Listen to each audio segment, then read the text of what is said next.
प्यारे दोस्तों, total vacancy के यूट्यूब चैनल पर आप सभी का बहुत बहुत स्वागत है। आज के इस वीडियो के माध्यम से बीटीएससी एएनएम 10,700 के केस के रिगार्डिंग में एक बहुत ही इंपॉर्टेंट अपडेट देने वाला हूं। एक बड़ा डिसीजन आ चुका है दोस्तों, बहाली में अब क्या होने वाला है। साथ ही में अगर आप पटना के हाईकोर्ट के ऑफिशियली वेबसाइट पे जाइएगा तो आपको देखने को मिलेगा कि नेक्स्ट हियरिंग का डेट दिया गया है 22 फरवरी। तो 22 फरवरी को क्या होगा, कुछ लोग बता रहे हैं कि डिसीजन आ चुका है, कुछ लोग का ये कहना है। आखिर मामला क्या है, सभी कुछ मैं आप लोग को बताऊंगा, तो वीडियो के लास्ट तक बने रहिएगा। साथ में जो भी स्टूडेंट्स इस चैनल पर नए आए हो, अभी तक चैनल को सब्सक्राइब नहीं किया है, चैनल को सब्सक्राइब करके बेल नोटिफिकेशन ऑल सेट कर लीजिएगा। अब चलिए दोस्तों, जानकारी के ऊपर चलते हैं। तो सबसे पहले तो मैं आप लोग को अपडेट दे देना चाहता हूं। अगर आप पटना हाई कोर्ट के ऑफिशियली वेबसाइट पे आओगे तो आपको देखने को मिलेगा कि नेक्स्ट हियरिंग का डेट दिया गया है और उसमें 22 फरवरी रखा गया है, यानी कि 22 फरवरी को भी इस केस में हियरिंग होना है। ये बात आप लोग समझ लीजिए। लेकिन उसके बाद आप कहिएगा कि सर बहुत सारे लोग कह रहे हैं कि केस एएनएम जीत गई है, तो ये क्या मामला है वो भी मैं आप लोग को समझा देना चाहता हूं। तो यहाँ पर मैं आपको अपडेट देना चाहता हूं कि लगभग मेरे अनुसार दोस्तों कि यहाँ पर 90%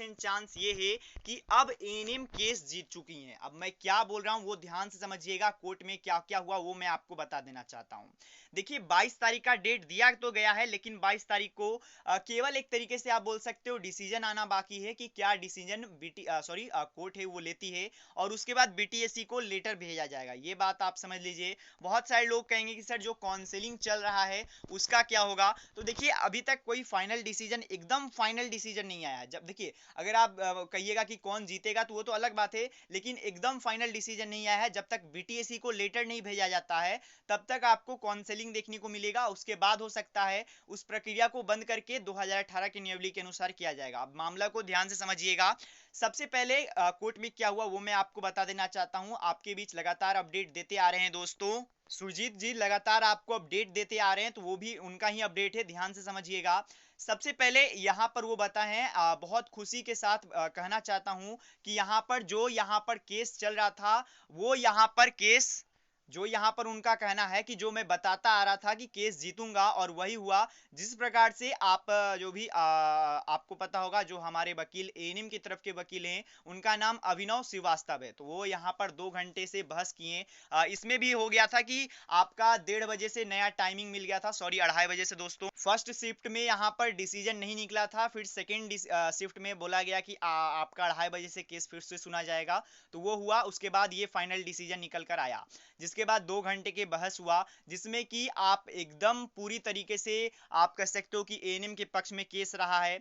जो सुरजीत जी बनाम यहाँ पर लैब टेक्नीशियन का केस हुआ था, मैं आपको अपडेट भी दिया था इसके बारे में कि ऐसा हो चुका है कि अगर बहाली में इंटरनल मतलब कि बहाली जो लोग आवेदन किए हैं उनको बताया गया था कि काउंसलिंग पर होगा और वही लोग को फिर एग्जाम देना जा रहा है, तो वो जायज मामला नहीं है। अगर आप भी थोड़ा सा दिमाग लगाइएगा, आपको अप्लाई करने को किस लिए कहा गया, क्योंकि आपने देखा कि इसमें काउंसलिंग है, इसके कारण से हो सकता है आपने आवेदन किया होगा। अब उसके बाद ये किया जाएगा कि नियमावली चेंज हो जाएगा और उसमें एग्जाम लिया जाएगा, तो वो कहीं का भी रूल नहीं है। अगर आप विज्ञापन पढ़िएगा तो छोटा मोटा आप सुधार कर सकते हो, पदों की संख्या पीछे कर सकते हो, आगे कर सकते हो, थोड़ा बहुत छोटा मोटा यहाँ पर रूल चेंज कर सकते हो, पर जो आप कह सकते हो बहाली का पूरा प्रक्रिया है आप उसे बदल नहीं सकते हो, जो कि जायज नहीं था। अगर बहुत सारे लोग कहेंगे कि सर जिनका देखिए अब जायज मामला है, अब जिनका अच्छा नंबर आया होगा उनको तो अभी थोड़ा सा यहाँ पर बुरा जरूर लगेगा, लेकिन उनको थोड़ा बहुत बुरा जरूर लगेगा, ये बात स्पष्ट है। अब जिनका कम नंबर आएगा वो तो खुश होंगे, तो ये सभी चीजें जायज है, आप लोग घबराइए मत। अब जो भी फाइनल डिसीजन हाई कोर्ट लेगा सोच समझ के ही लेगा, इसके लिए आपको घबराना नहीं है। अब यहाँ पर उनका यही कहना है कि हमने ऑर्डर लगाया था लैब टेक्नीशियन वाला, जिसके बाद वकील भी एकदम मतलब कि एक तरफ से जो बीटीएससी के आयोग के वकील थे वो भी उनका जवाब खत्म हो चुका था, क्योंकि वो एक तरीके से डिसीजन ही बता दिए कि ऐसा हो चुका है पहले भी, तो ये बहाली में क्यों नहीं होगा। तो डिसीजन तो एकदम साफ था कि केस जीतना ही जीतना है। लगभग लगातार मैं बताता रहा हूं कि एएनएम का पक्ष भारी है और एक तरीके से आप बोल सकते हो कि 90% 90 टू 90 मतलब लगभग 95% आप केस जीत चुके हो, ये एकदम निश्चित रहिए। सिर्फ मोहर लगना बाकी है, क्योंकि जो बीटीएससी के वकील थे उन्होंने एक दिन का समय मांगा है, जो यहाँ पर आप पढ़ सकते हो कि एक दिन का समय मांगे हैं उनको। उसी कारण से यहाँ पर 22 तारीख को सुनवाई होगा और उसी डिसीजन आपको एकदम फाइनल डिसीजन देखने को मिल जाएगा। तो घबराना नहीं है। 90 जैसा कि इन्होंने बताया कि 99.9% जीत हो चुकी है। केवल 22 तारीख को यहाँ पर आप कह सकते हो ऑर्डर जारी होना बाकी है, सुनवाई जाएगी। तो बाकी ये सभी अपडेट्स इंपॉर्टेंट आप सभी के लिए था दोस्तों। सभी लोग ये बता रहे हैं कि जीत हो चुका है, पर एकदम फाइनल जीत तो नहीं हुआ है। अगर फाइनल जीत होता तो अगला डेट नहीं सुनाया जाता।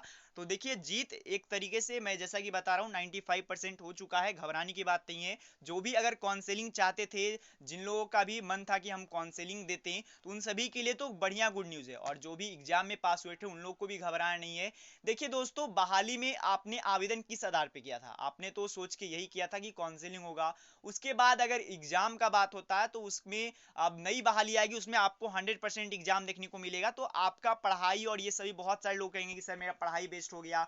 पढ़ाई कभी बेस्ट नहीं होती है। जैसा कि मैं भी बहुत सारे स्टूडेंट्स को पढ़ाया, उसमें से भी कई आप कह सकते हो सैकड़ों स्टूडेंट्स का यहाँ पर नौकरी हुआ है। जी हाँ दोस्तों, मैं भी एक दिन होगा, मैं उस दिन भी आपको बताऊंगा कि कितने सारे हमारे भी स्टूडेंट्स पास हुए हैं। तो ऐसी भी कोई घबराने की बात नहीं है। आपका जो मेहनत है वो अगले एग्जाम में आपका होगा। तो घबराने की बात नहीं है। अब जो भी बहालियां आएंगी उसमें एग्जाम होगा 100% आगे आने वाली बहालियों में, और आगे बहुत सारी बहालियां आएंगी, तो घबराने की बात नहीं है। बाकी अपडेट ये है कि 22 तारीख को फाइनल डिसीजन आने वाला है। बाकी 90 to 95% चांस ये है कि एएनएम अब जीत चुकी हैं केस। तो धन्यवाद दोस्तों, वीडियो देखने के लिए, मिलते हैं।